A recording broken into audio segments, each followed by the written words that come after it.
Un vispār viss tā karjera sākās, es tur tādu VDL instruktors pirms kaut kādiem 20 gadiem. Tā bija tāda forša, tāda dzīves skola, baigi nogurdinoša īstenībā, bet tu dabū kaut ko apakaļ, kad cilvēks ir kaut ko forši iemācījies, viņš tur pabrauc, viņš ir laimīgs. Un tad jau pēc tam Pāvilos tā mēs uztaisījām to klubu un tā jau tur viss panesās. Ņemot vērā, cik mēs satrauktā pasaulē dzīvojam, cilvēki visādos veidos mēģina atrast to mieru, ejot meditēt, tur jogojot vai vēl kaut kas sevis, tieši tāda paša meditācija.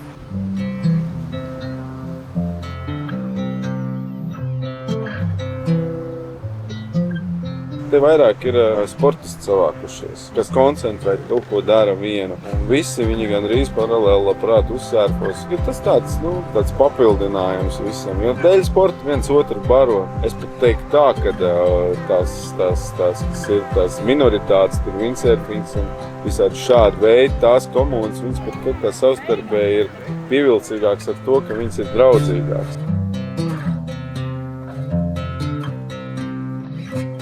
Kā tev ir šobrīd skatīties uz Valteru, kurš saprot, ka Valteru to esi uzlicis uz dēļ pirmo reizi? Viņam jau tēvs arī ļoti daudz iedevis, bet super. Viņš arī nekāp ārā no tās sabiedrības, viņš jau ir seminārā. Tehniskais džeks jau otro reizi laikam. Nebija galīgi tā, ka tētis man kaut kā piespieda burāt. Viņš pats daudz burāja, un, kad es biju mazāks, es skrēju vienmēr uz jūru skatīties, kā viņš burā. Un mans pirmais jautājums vienmēr bija, kas man bija ārkārtīgi svarīgs. Cik tu reizes iekrīt ūdenī? Ja nevienu reizi neiekritā, tad bija laba sesija, viss sanācis un viss. Kurš kuram pielāgojās? Tu pielāgojies tēta dzīvesveidam vai jau tētis pielāgojas tavam dzīvesveidam? Laikam tētis manam vairāk. Agrāk bija tā, ka es vairāk tētu, vai ne? Bet līdz ko jau es tā sāku bišķīt vairāk burāt, tā jau mēs sākām vairāk plānot vietas, kur es varu uzburāt, tad viņš atrod kaut kur arī, kur pabraukāties.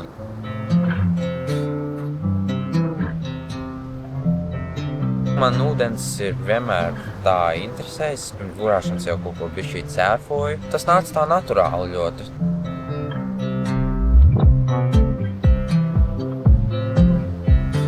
Es smējos, ka man sanāk praktiski, varbūt zina tāda ļoti slavena surfa filma Endless Summer 2, kas ir arī stāstīts par džekiem, ka viņi izdomā, ka viņi gadu vienkārši ceļos un meklēs vasaru, līdz ko vēsāks pa tik un tik grādiem. Viņi tur kustās Kostarika, Austrālija, visu pasauli vienkārši izbraukā. Un tāds man praktiski paveicies tā, ka es varu visu gadu nodzīvot vasarā. Tā mācība, tā ir tā, kas dod to brīvību manā gadījumā. Šobrīd uz tādu, tā saucamo klasisko universitāti vairāk tēmēju, bet, protams, ka es skatos, lai tas būtu maksimāli tuvu ūdenim un ka tur ir kaut kādas zināmas vietas, kuras var sērfot. Brīvība, man liekas, ka ieej ūdenī, viss mans ķermenis, smadzenes, viss jau zina, kas ir jādara, man nav pašam nekas jādomā, kā man tur noturēt līdzsvaru un tā. Viss tā kā pazūd. Es nedomāju vairs ne par to, kas notiek krastā, varbūt kādā brīdī kaut kādas problēmas ar skolu vai ne, kaut kāda nākotnes plāntā, es par to vispār aizmirstos. Tajā brīdī man ir tikai viss burājis priekšu. Es domāju, kur man tagad jābūt, lai es noķertu to vilnīti, piemēram. Es tā kā tāda lidojošā zivs tur gar ūdens virsmu kaut kur brīvi savā nodomā. Man ir dots 70% no pasaules ir ūdens, un tas ir mans rotaļlaukumiņš būtībā, kurā tad es brīvi viens pats varu rosīties un darīt. Es esmu sava kuģa kapteinis tajā brīdī. Kaut vai tas kuģis, vai ne? Šis ir mans kuģis tāds, bet es esmu kapteinis, un tā ir tā brīvība.